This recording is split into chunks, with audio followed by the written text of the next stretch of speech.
My daughter-in-law spit in my face during an argument, and my son told me I deserved it. I didn't respond.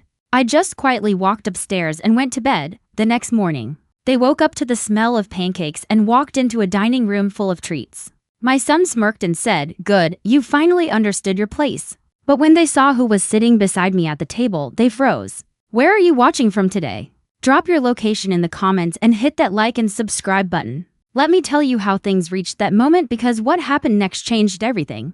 My name is Margaret Williams. I'm 62 years old, and until 3 days ago, I thought I was enjoying a peaceful retirement in my own home. My son David had moved back in 6 months ago with his wife, Jessica. After they lost their apartment, just temporary, Mom, he'd said.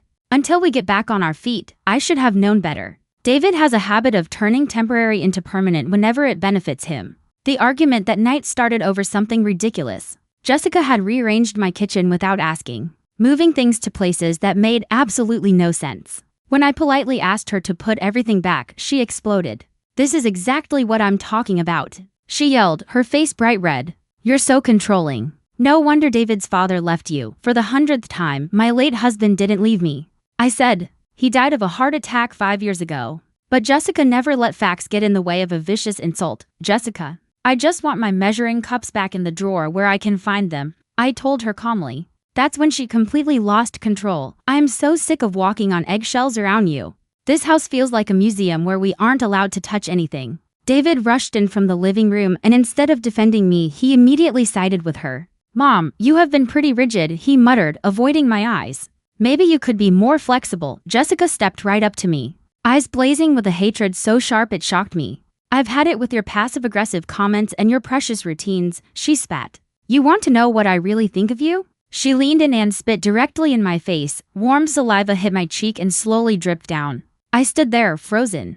In all my 62 years, no one had ever shown me such deliberate disrespect. I looked at David, waiting for him to defend his mother. Instead, he shrugged. "Well, Mom, you kind of brought this on yourself. You've been making Jessica feel unwelcome since day one." Those words hurt more than the spit. My own son was telling me I deserved humiliation in my own home. I wiped my face with a kitchen towel, placed it on the counter, and walked upstairs without a single word. I locked my bedroom door and sat on the edge of my bed, staring into the dark. 40 years I'd lived in this house. 40 years of memories with David's father. I raised David here, sacrificed for his education, supported every dream he ever had, and this was my reward. But as I sat there, something inside me shifted. The hurt started turning into something colder, steadier, purposeful. Because I had options they didn't know about, resources they'd never bothered to ask about, and a level of patience they had no idea I possessed. By morning, I had a plan.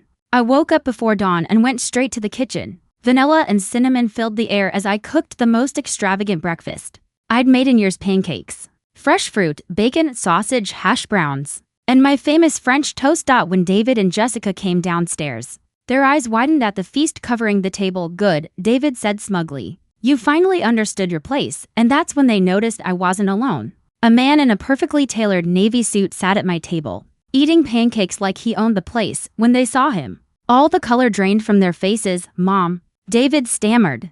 "Who is this?" "David, Jessica," I said pleasantly. "I'd like you to meet Thomas Richardson. He's a lawyer." Jessica dropped her coffee mug. It shattered across the hardwood floor and nobody moved to clean it up. Thomas stood and offered his hand with the cool, professional politeness of someone who charges $500 an hour. "Pleased to meet you both. Your mother has told me so much about you." The way Thomas said it made it very clear that whatever I'd told him wasn't flattering. A lawyer." Jessica's voice cracked. "What do you need a lawyer for, Margaret?" I always love how she only calls me Margaret when she's scared. Usually I'm Mom, but only when she wants something. "Well, after last night's conversation, I realized I needed to make a few adjustments to my estate planning," I said, buttering my toast with calm, deliberate movements. "Thomas specializes in situations like mine."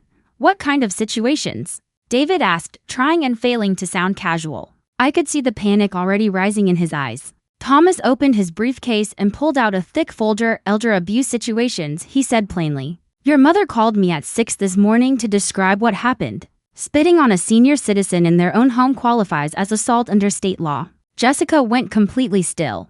"I didn't assault anyone. It was just an argument that got heated. Bodily fluids do constitute assault," Thomas replied matter-of-factly. But we're not here to discuss criminal charges today. We're here to discuss your mother's will. The silence that followed was so heavy I could hear the grandfather clock ticking in the hallway. My will, I said. Yes, I've decided to make some significant changes. David sat down hard. Mom, you're being dramatic. Jessica apologizes for last night. Don't you, Jessica? But Jessica wasn't apologizing. She was staring at Thomas as if he were a rattlesnake on my dining table. What changes? She finally asked. Thomas pulled out several documents. Mrs. Williams currently has you and David listed as primary beneficiaries for this house. Her savings accounts and her life insurance policy, approximately $1.2 million total, had past tense. I watched that word hit them like a physical blow. However, Thomas continued. Given recent developments, she has decided to explore other options for her legacy. Other options? David whispered. Charitable organizations, I said cheerfully. The animal shelter has always been close to my heart. And there's a scholarship fund at the community college that could really use support. You can't do this, Jessica burst out. We're family doesn't spit on family, I replied simply. Margaret, I'm sorry. Jessica said quickly. I was stressed. I wasn't thinking clearly. It won't happen again. Oh, I know it won't, I said.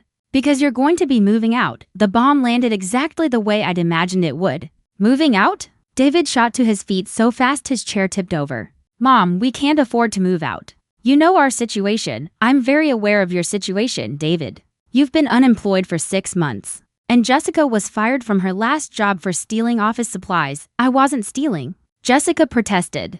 They were just pens and paper. $47 worth of pens and paper, I corrected. I called your former boss yesterday. She had quite a lot to say about your work ethic. Thomas watched all of this with quiet professional interest. He'd probably seen dozens of families like this. You called my former boss? Jessica shrieked. You had no right. I had every right to investigate the character of people living in my home. I said calmly. Especially people who assault me. One incident, David pleaded. Mom, you're going to destroy our family over one incident. One incident. I set down my fork. David, in the 6 months you've lived here, you've contributed exactly zero toward household expenses. You've eaten my food, used my utilities, and treated me like hired help. The spit was just the final insult. Thomas cleared his throat. Mrs. Williams, shall we discuss the timeline for the changes? What timeline? Jessica demanded. The new will goes into effect immediately, I explained. And I'll need you both to vacate the premises by the end of the week. David looked like he might cry. Where are we supposed to go? I suggest you figure that out quickly, Thomas said, closing his folder. Because Mrs. Williams will also be changing the locks on Friday, but I wasn't done actually. I said, reaching for the envelope beside my coffee cup. There is one way you could change my mind about all of this. David practically lunged forward, hope lighting up his face for the first time since Thomas introduced himself. What do you mean? Jessica asked, suspicious and tense. I opened the envelope slowly, enjoying the way both of them leaned in, desperate to know what was inside. Inside were 3 photographs I had printed from my laptop that morning. Well, I said lightly. I was doing some cleaning yesterday and found something interesting in the basement storage room. The photos showed David's collection of vintage comic books, still in their protective sleeves, stacked neatly in boxes. The same comics he once told me were worthless and asked me to store temporarily. Thomas leaned forward, clearly intrigued. Are those what I think they are? First edition Amazing Fantasy Note 15, I confirmed. The first appearance of Spider-Man. David's father bought it for him when he was 12. David's face went completely white. Mom, you didn't though, I did. I pulled out my phone and showed them the eBay listing I'd made at 5 that morning. Current bid is at $8,000, I said cheerfully. And the auction doesn't end until Sunday. $8,000? Jessica gasped. That's just the opening bid, Thomas said with clear admiration. A mint condition Amazing Fantasy 15 can sell for $20,000 or more. You can't sell my comics, David shouted. Those are mine. Are they? I asked pleasantly. Because when you dumped them in my basement, you said they were just worthless old books you didn't want taking up space. I offered to throw them away, but you told me to just stick them somewhere. That had been true. David had brushed off his entire comic collection as kid stuff when he moved back in. He had no idea they'd become valuable. Besides, I continued, the storage room is in my house. Abandoned property laws are very clear about items left on the premises. Without an ownership agreement, Thomas nodded. Legally speaking, after 6 months without claim or payment of storage fees, the property transfers to the homeowner. Jessica's eyes flicked from the photos to my face. She was doing frantic math in her head. I could practically see the dollar signs spinning. $20,000 was more than they'd see in months, Margaret, she said carefully. Perhaps we've all been too hasty. Maybe we can work out some kind of arrangement. What kind of arrangement? I asked, though I already knew exactly where this was headed. Well, she glanced at David. What if we paid rent? A fair amount for staying here? How much do you think would be fair? Thomas asked. He didn't know this part of my plan, but he played along perfectly. $500 a month. David suggested, hopeful and pathetic. I actually laughed out loud. 500? David, this house is worth 1.2 million. Fair market rent would be at least 2,500. The hope drained right out of him. They couldn't afford that any more than they could afford their own place. However, I said, watching them closely, I might consider a different kind of arrangement. What kind?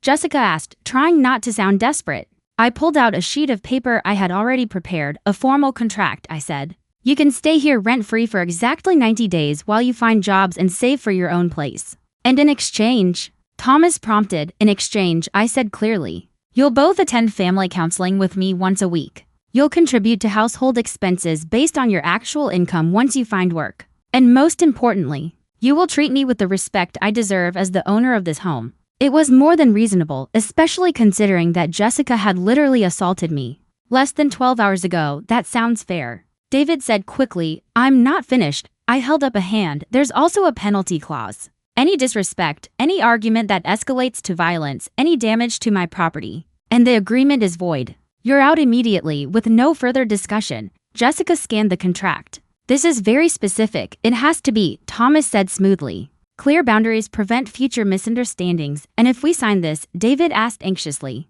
you'll take the comics off eBay? I smiled. Oh, no. I'm keeping those proceeds either way. Consider it back rent for the 6 months you've been freeloading. Silence followed.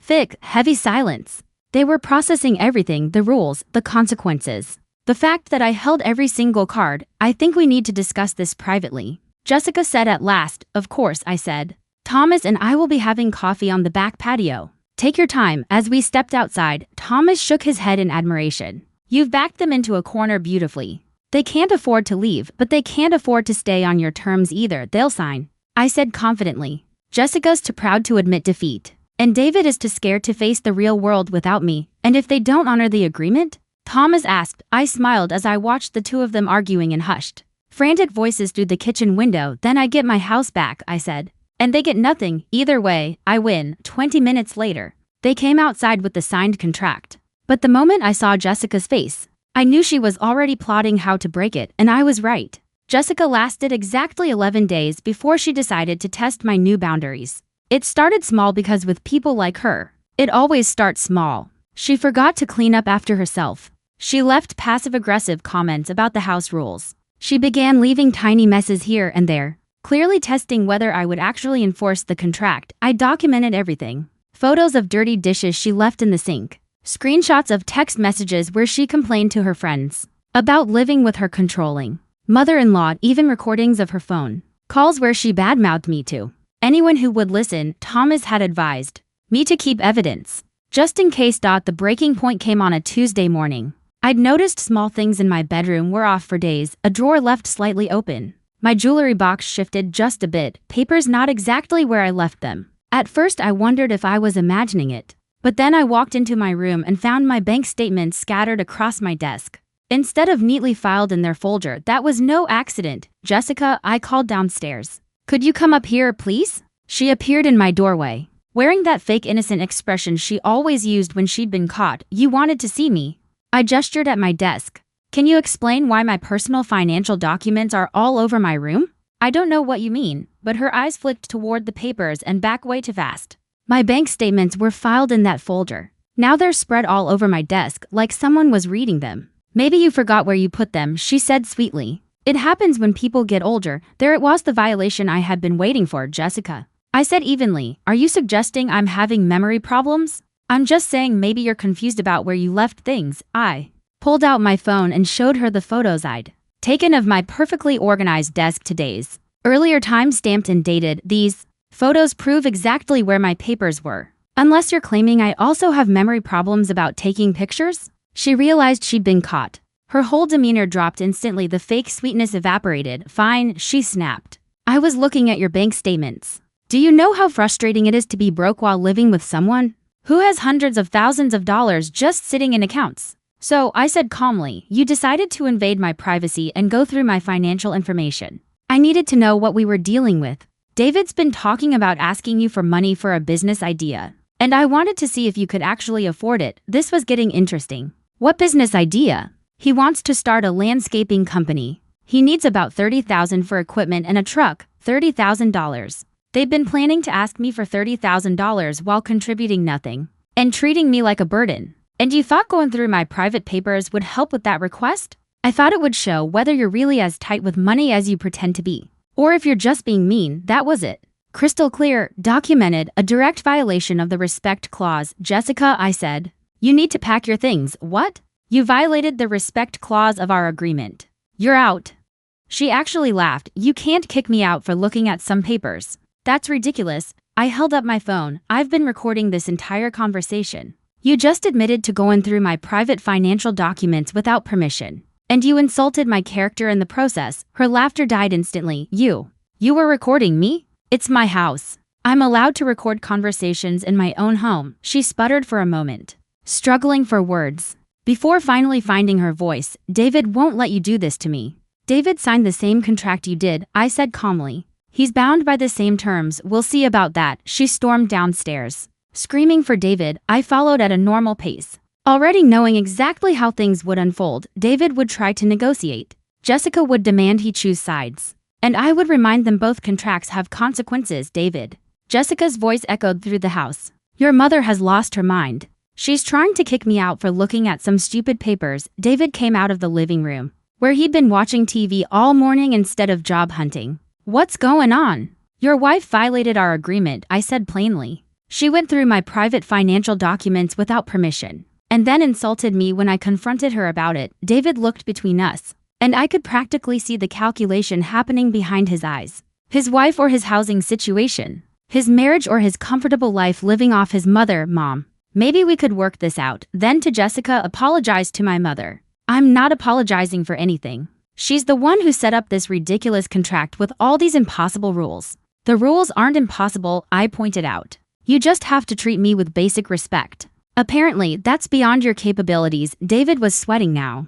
Jessica, just say you're sorry and promise not to go through Mom's things anymore. No, I won't be controlled and manipulated by someone who's using her money to make us dance like puppets. And that's when David finally made his choice. Jessica stopped. His voice was firmer than I'd heard in months. Just stop talking. She whipped toward him, furious. Are you seriously taking her side right now? I'm taking the side of having a roof over our heads, he snapped. Do you have any idea how good we have it here? Free housing, free food, no responsibilities except being decent human beings. Decent human beings? Jessica's voice shot up into a shriek. She's treating us like servants in our own home. It's not our home, David exploded. It's her house, her food, her electricity, her everything, and instead of being grateful, you're acting like we're entitled to it. I watched them, fascinated. It was the first time I'd seen David stand up to her about anything. Grateful? Jessica was practically foaming. Grateful for what? Being treated like children? Having to ask permission to rearrange a kitchen? Living under a microscope with someone who documents every little thing we do wrong? Yes, David shouted.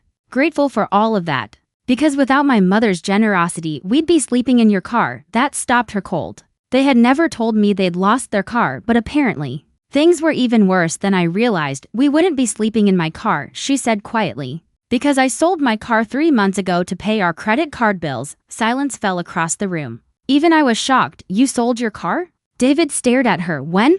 Why didn't you tell me? Because I was trying to handle our problems without running to Mommy for help. By going through my mother's private papers instead, I added. Jessica deflated a little. I was desperate.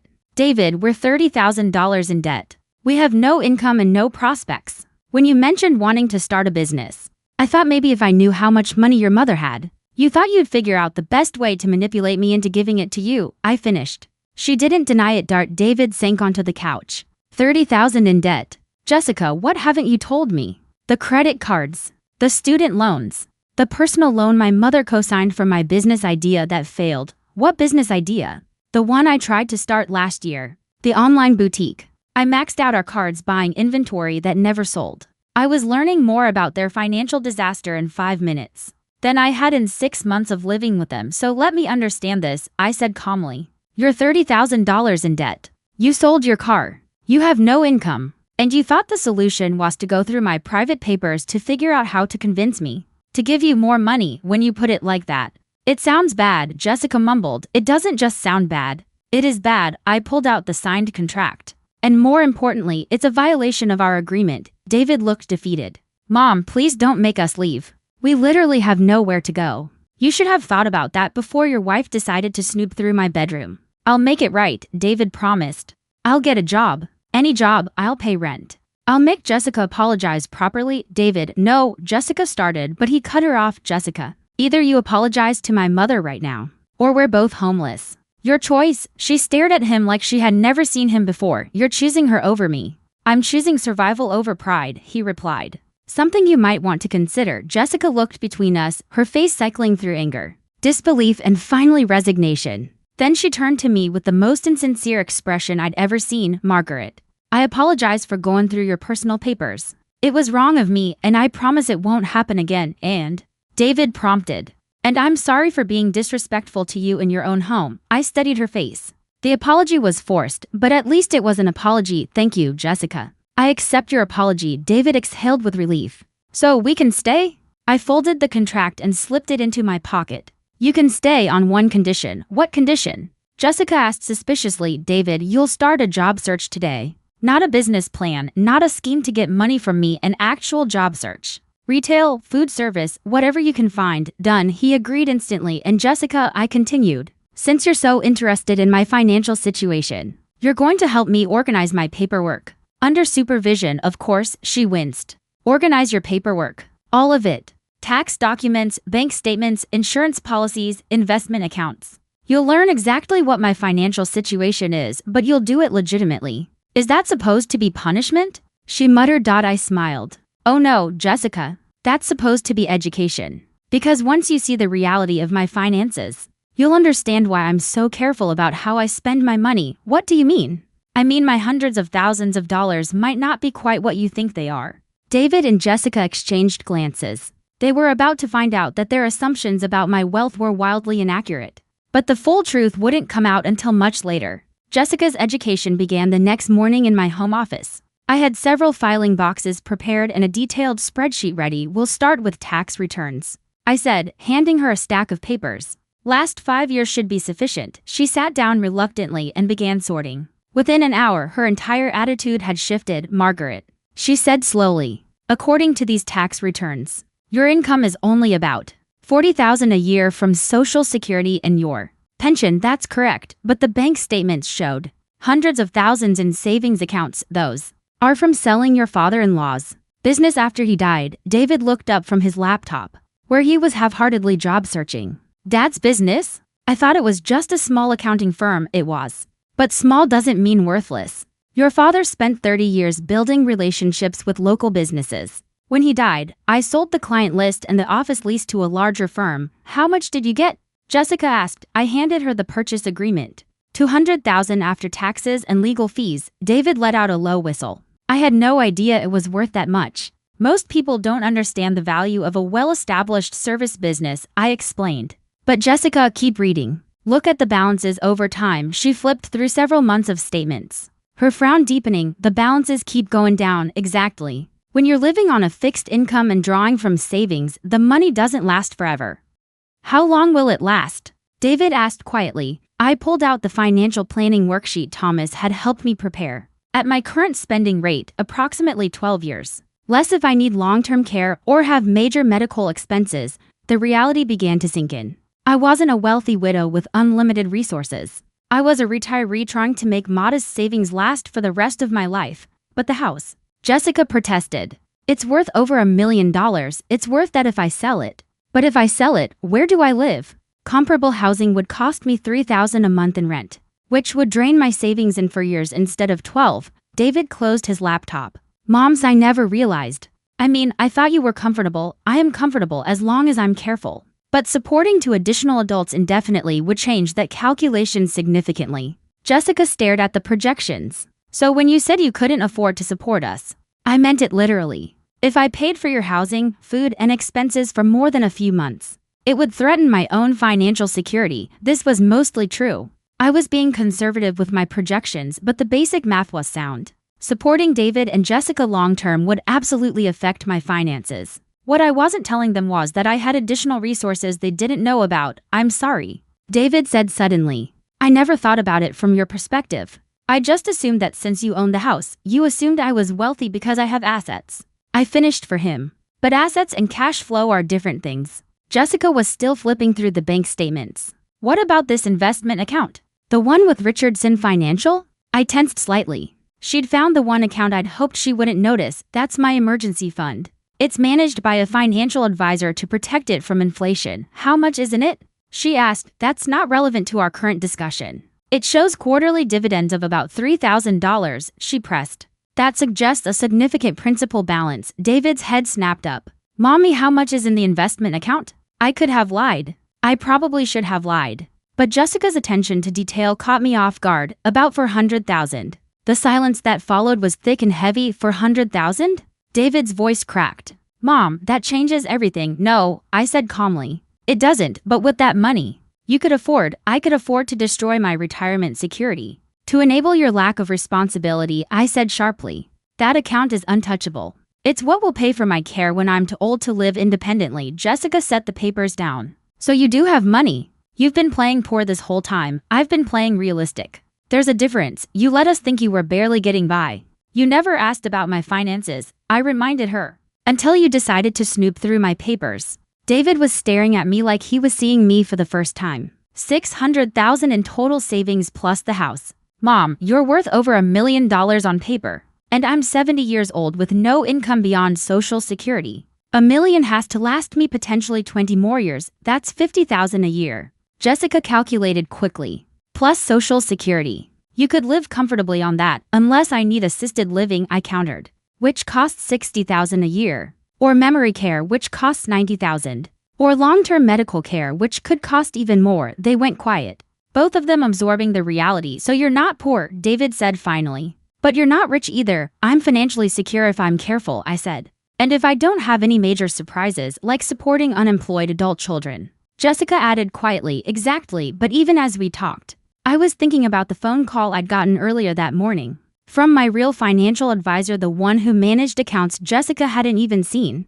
The call that was about to change everything again. My phone rang during lunch, interrupting what had become a surprisingly civil conversation about budgets and job searches. Margaret Williams speaking. Mrs. Williams. This is Patricia Sullivan from Henley & Associates. I have some news about your father's estate that requires immediate attention. I stepped away from the table, though not so far that David and Jessica couldn't hear. My father's estate was settled 15 years ago. That's what we thought, she said. But we discovered an error in the original probate filing. There's an asset that was never properly transferred. David and Jessica stopped eating immediately, watching me like hawks. What kind of asset? A commercial property in downtown Portland. Your father owned it through a subsidiary company that wasn't identified during probate. The current tenants have been paying rent to an escrow account for 15 years. My heart thudded. How much rent? Approximately $4,000 per month. The escrow account currently holds over $700,000 in accumulated rental payments. I gripped the phone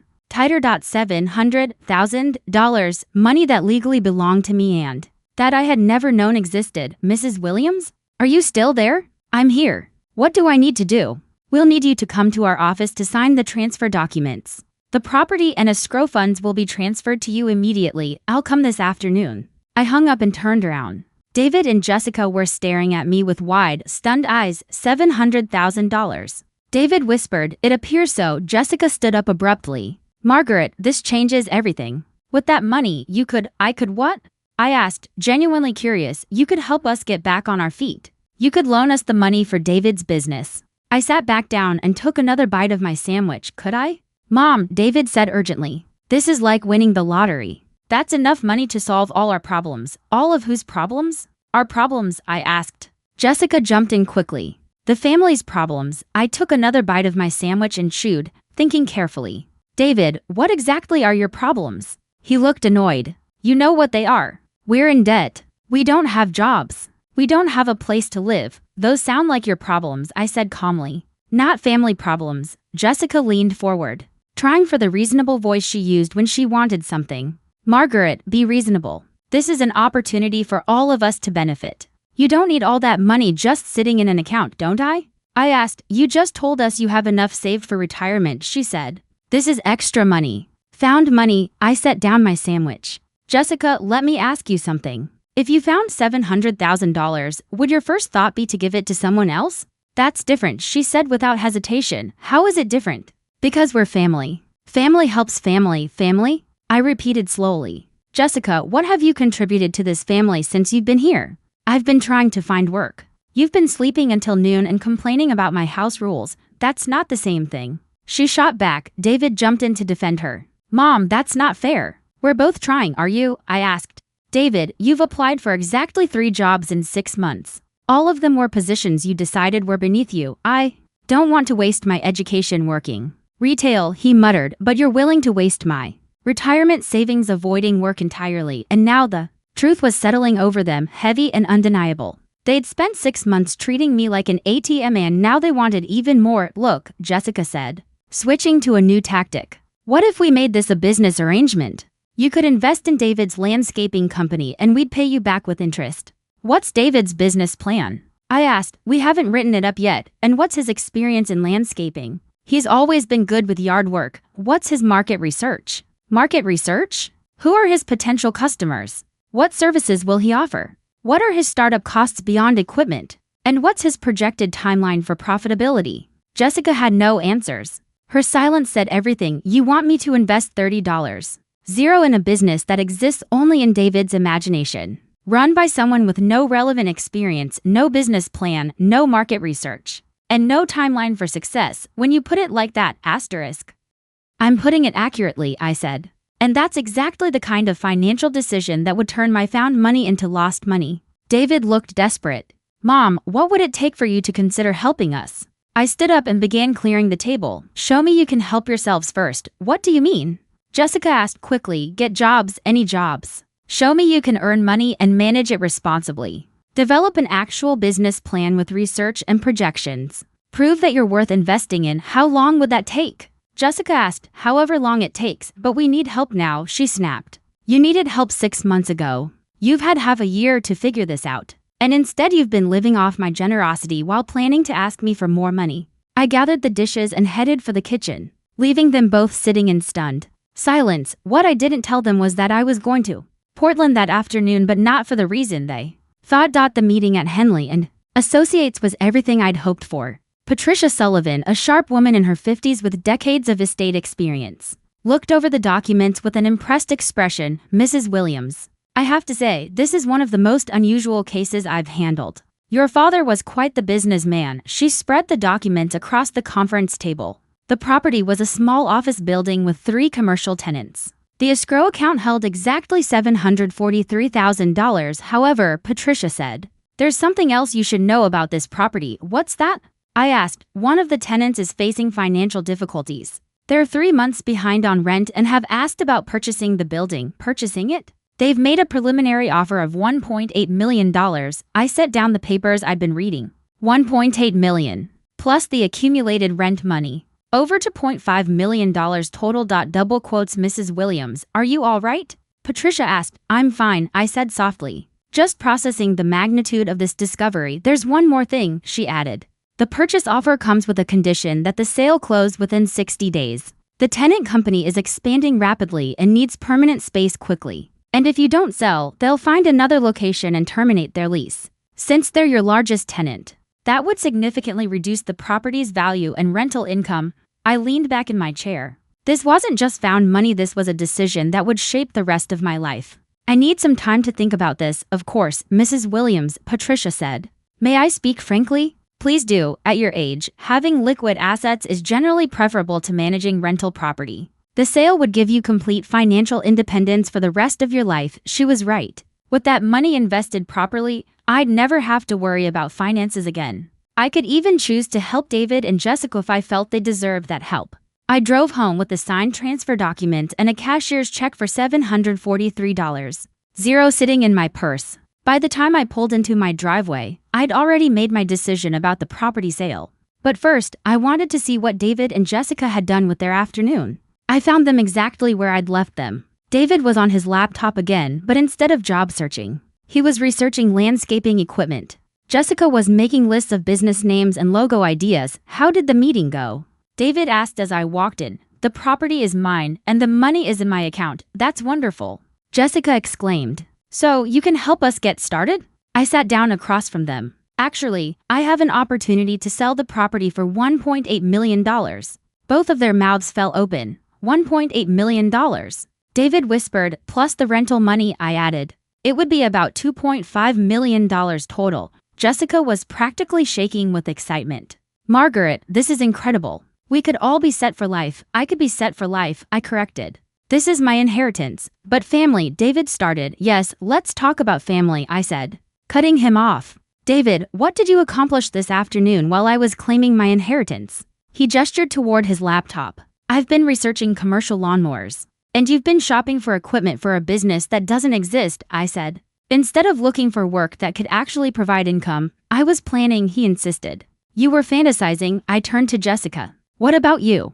She held up her notebook. I've been working on branding concepts and more fantasizing, I said, closing her notebook gently. Neither of you spent a single minute this afternoon doing anything. That would actually improve your situation. We were planning our future, Jessica protested. You were planning to spend my money. There's a difference, David leaned forward desperately. Mom, with $2.5 million, you could afford to invest in our future. It would barely make a dent in your wealth. Could I afford it?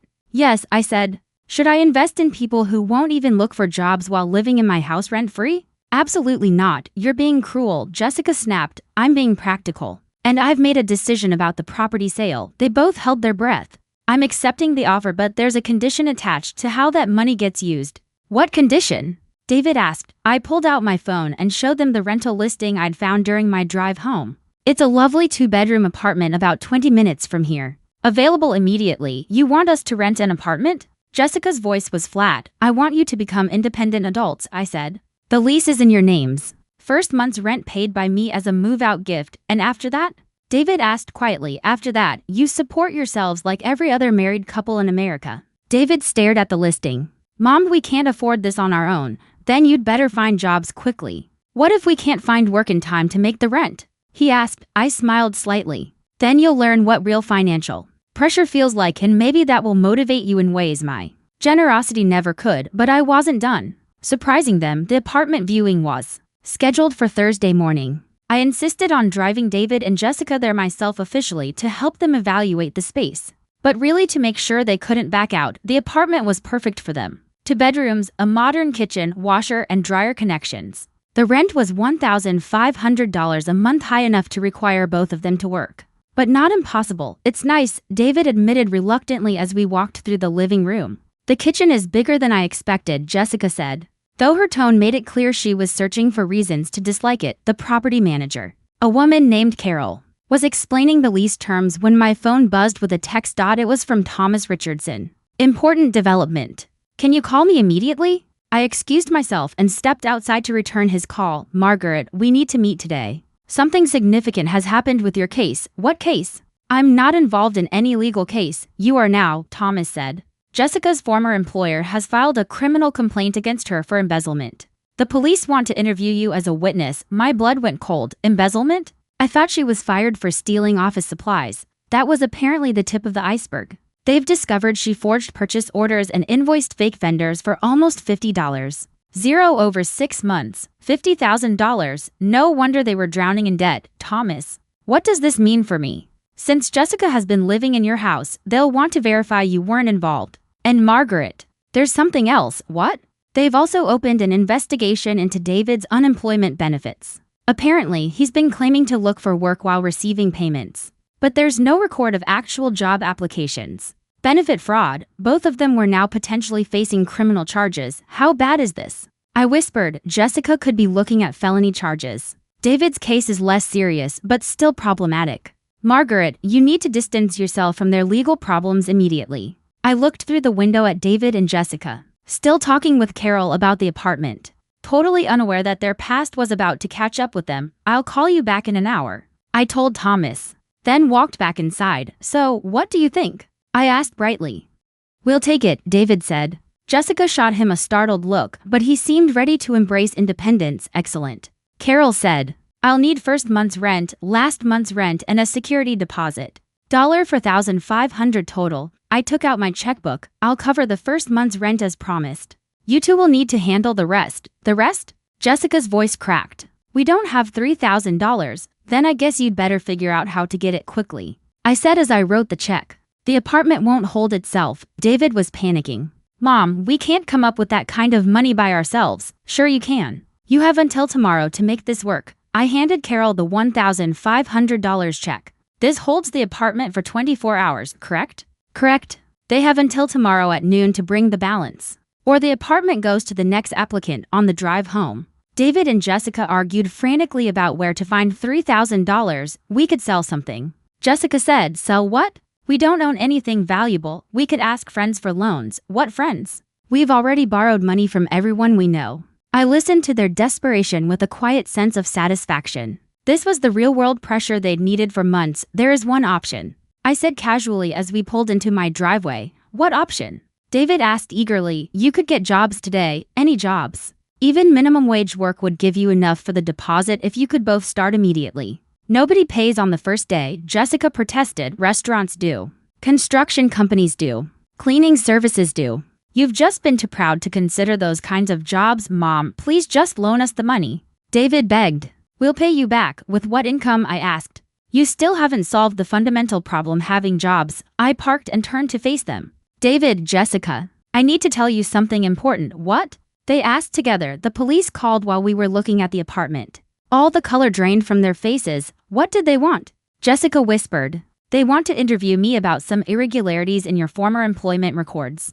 Jessica started crying.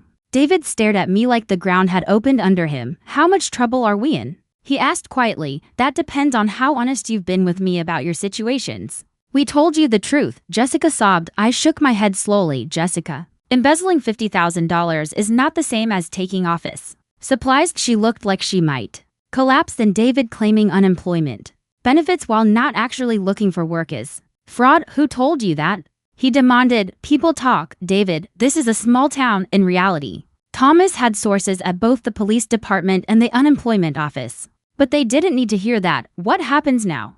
Jessica asked through tears. Now, I said calmly, you decide whether you want to face these problems as independent adults with your own apartment, or as unemployed criminals living with their mother. The choice was stark. And things were about to get even more complicated. The next morning, I woke up to find David and Jessica already dressed and sitting at my kitchen table, deep in what looked like a serious conversation. Good morning, I said, pouring my coffee. Did you figure out how to handle the apartment deposit? We need to tell you something, David said nervously. I'm listening. Jessica took a deep breath. Last night, we applied for jobs at 6 different places: fast food, retail, a cleaning company, anything that would hire us immediately. This was unexpected. And 3 places called us back for interviews today, David continued. But Mom, even if we both get hired, we won't have enough money for the deposit by noon. I sat down at the table. So, what are you asking me? We're not asking for anything, Jessica said quietly. We're going to tell Carol we can't take the apartment. And then what? We'd like to stay here for 30 more days while we work and save money for a place we can actually afford. David nodded. We'll pay you rent from our first paychecks. Whatever you think is fair. I studied their faces. Something had changed overnight.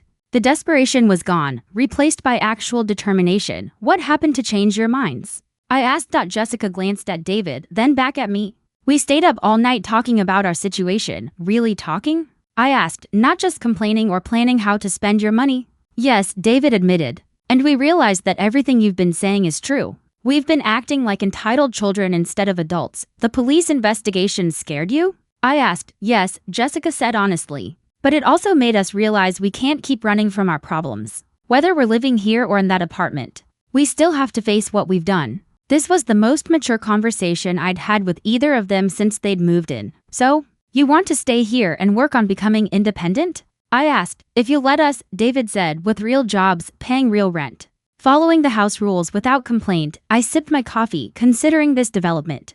The truth was, I'd grown somewhat fond of having people in the house again if they were actually working and contributing. What about the business plan, the landscaping company? I asked. Maybe someday, David said. But first, I need to prove I can hold down a regular job and manage money responsibly. And Jessica, what about your legal problems? Thomas Richardson recommended a criminal defense attorney. I have an appointment this afternoon to discuss my options. She was facing her problems instead of running from them. That was progress. I have a counter-proposal, I said finally. They both tensed. You can stay here for 90 days while you get established in your jobs. You'll pay me $500 a month in rent once you start receiving paychecks. That's very reasonable. David said gratefully. I'm not finished, I continued. In exchange for this arrangement, you'll both attend financial literacy classes at the community college. You'll put 20% of your earnings into savings accounts that I'll help you set up. And Jessica, you'll cooperate fully with the police investigation and make restitution for whatever you're found to have stolen. Agreed, Jessica said immediately. When the 90 days are up, you'll move to your own place whether you think you're ready or not. No extensions, no negotiations. Understood, David nodded. I stood and walked to the window, looking out at the garden their father and I had planted together 30 years ago. There's one more thing I haven't told you about the property sale. What's that? Jessica asked. I'm not keeping all the money. What do you mean? I'm putting $2 million into conservative investments for my retirement, but the other $500 is going into a trust fund. David's eyes widened. A trust fund for what? For my grandchildren's education. And if you two can prove you're capable of managing money responsibly, there might be something left for you someday. The silence that followed was different from all the previous silences. This one was full of possibility instead of tension. Mom, David said finally. We won't let you down, see that you don't, I said. Because this is the last chance you'll get from me. Jessica stood up. I should get ready for my job interview. What position are you interviewing for? Night shift at the grocery store, stocking shelves. That's honest work. Yes, she said simply. It is. As they left for their interviews, I called Thomas to update him on the situation. You're giving them another chance? He asked. I'm giving them the opportunity to earn another chance. There's a difference. And if they fail again, then they'll fail as independent adults living somewhere else, not as dependents living in my house. That's fair, Thomas said. There's something else I want to discuss with you. What's that? I want to update my will again. More changes. I looked around my kitchen, seeing it not as a museum of the past, but as a place where new memories could still be made. I want to make sure that kindness is rewarded and selfishness has consequences. Can you help me structure that legally? Margaret, Thomas said with admiration in his voice. I think we can create exactly the incentives you want. 6 months later, David was promoted to assistant manager at the hardware store where he'd started as a stock clerk. Jessica completed her community service and was working full-time as a bookkeeper. Having earned her employer's trust despite her past mistakes, they moved into their own apartment exactly 90 days after our agreement as promised, and when I got the call from the hospital 3 years later, it was David who dropped everything to drive me to my appointment. And Jessica who brought me homemade soup while I recovered. Sometimes the best gifts you can give people are the ones they have to earn themselves. Thanks for listening. Don't forget to subscribe and feel free to share your story in the comments. Your voice matters.